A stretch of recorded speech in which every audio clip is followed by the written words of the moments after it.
ನಿಮ್ಗೆ ನಾನು ಹೇಳಿದೆ ಹಿಸ್ಟ್ರಿ ಇಂಟ್ರೊಡಕ್ಷನ್ ನೋಡಿದ್ವಿ ನಾವು.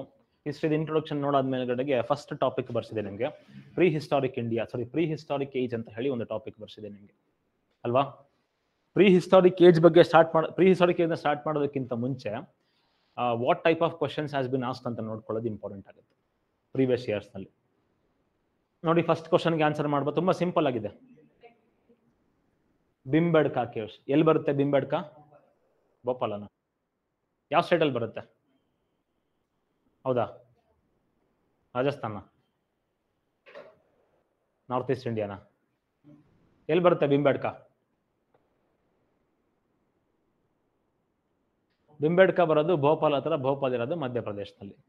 ಸೊ ಫಸ್ಟ್ ಕ್ವಶನ್ಗೆ ಕರೆಕ್ಟ್ ಆನ್ಸರ್ ಯಾವುದು? ಬಿಂಬಡ್ಕಾ. ಅಂದ್ರೆ ಏನ್ ಅರ್ಥ ಮಾಡ್ಕೋಬೇಕು ನಾವು? ಪ್ರೀ ಹಿಸ್ಟ್ರಿಕ್ ಏಜ್ ನಲ್ಲಿ ಲೊಕೇಶನ್ಸ್ ಬಹಳ ಇಂಪಾರ್ಟೆಂಟ್ ಆಗುತ್ತೆ ಅಂತ ಅರ್ಥ ಮಾಡ್ಕೋಬೇಕು. ಜೊತೆಗೆ ಪ್ರೀ ಹಿಸ್ಟಾರಿಕ್ ಪೇಂಟಿಂಗ್ ನ ಮೇಲ್ಗಡೆ ಕೂಡ ಫೋಕಸ್ ಮಾಡೋದು ಇಂಪಾರ್ಟೆಂಟ್ ಆಗುತ್ತೆ. ಸೆಕೆಂಡ್ ಕ್ವಶನ್,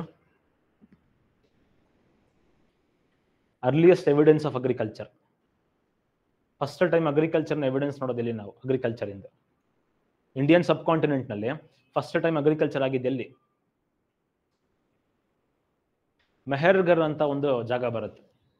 ಇವತ್ತು ಪಾಕಿಸ್ತಾನದ್ದು ಬಲೂಚಿಸ್ತಾನ್ ಪ್ರಾವಿನ್ಸ್ ಬರುತ್ತೆ. ಬಲೂಚಿಸ್ತಾನ್ ಪ್ರಾವಿನ್ಸ್ ಕ್ಯಾಪಿಟಲ್ ಬರುತ್ತೆ ಕ್ವೆಟ್ಟಾ ಅಂತ ಹೇಳಿ. ಅದರ ಹತ್ರದಲ್ಲೇ ಇರುವಂತಹ ಒಂದು ಸಿಟಿ ಅಂತ, ಒಂದು ಸಣ್ಣ ಟೌನ್ ಅಂತ ಹೇಳ್ಬೋದು ನಾವು ಈ ಮೆಹರ್ಗರ್ ಅನ್ನೋಂಥ ಒಂದು ರೀಜನ್.